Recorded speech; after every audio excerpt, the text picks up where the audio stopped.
Alright guys, California Bass 98, and today is top 5 spring baits, guys. So let's just go right into it. First, spring, I loved to start throwing my swim baits, guys. Unfortunately now, Unfortunately now, all I have are my 4 and 5 inch swim baits, guys. This right here is a little Callistic that you get at Walmart. And this right here is a little Savage Gear juvenile trout. And of course baby bass. And I like to throw these in the spring because that's a transition period where they're starting to go back on beds.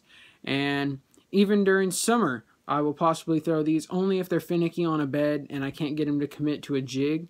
I'll throw these to make it look like something's intruding to try to eat their eggs. Guys, number 2 bait on top 5 spring baits is a chatterbait. I like fishing the white chatterbaits and only white chatterbaits. I will go occasionally to a shad pattern, more of a shad, more of a white and bluish color, not just all white, which is this one. Right here is a shad blue glimmer. I'll throw this. I have a little zoom fluke on here. I like to throw this when they're on beds too, but I won't pop it on their beds. That's what I will use for my number 3 bait. But this one I like to just throw right over their beds if I know that they're more active, like the males are more active and the females aren't. Then I'll throw this, try to get those males out of the picture, and then throw my number 3 bait and try to get that mama. Guys, California Bassin', 3rd bait is the swim jig. This is a KVD Sexy Shad swim jig. I'll also use this as a normal jig, just popping it off the bottom. I trim the weed guard on my swim jigs, but on some of my jigs, I'll only take about up to 4 little guards off. And then right there, guys, and I'll throw this on the beds and pop it. Or if I know that they're up shallow, then I'll stand back, make this a long cast as long as I can, slow roll it on the bottom, and slowly give it these big erratic pops, guys. So guys, on to the 4th one. California Bassin', guys. This 4th bait, I notice so far that it only really produces males. But guys, if you guys know, you get the males out of the picture, then it's easier to catch the females. I think I said that right? Alright.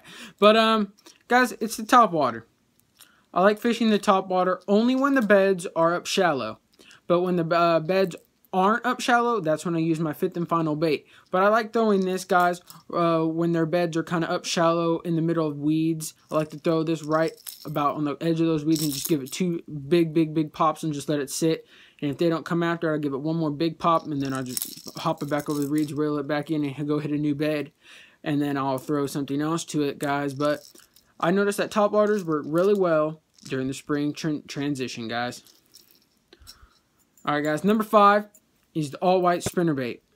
Like my swim jig, or like my blade bait, which is also known as a chatterbait, I like to fish a swim jig. Or, well, yeah, I do like to fish swim jigs. But, god damn it, tongue-tied. I like to fish spinnerbaits, guys. Spinnerbaits. And I will fish all white spinnerbaits, and I will also fish shad color spinnerbaits. And I will throw this when they're not committed mostly to that top water, and that's hitting on top of the beds. And then I'll throw this also. But I mostly noticed that this does get a lot of strikes from the females if they're very active. If they're not active like most of them are, it mostly just gets males. The bait that I showed you so far that I noticed that produced most female bass for me is this swim jig. That's what I noticed produces the most female bass for me. Everyone else is like a scattered arrangement. Once in a while you'll get 1-2 females. 99% you'll go get the males. But guys, that is my top 5 spring baits, guys. Next video, stay tuned for the top 5 summer baits.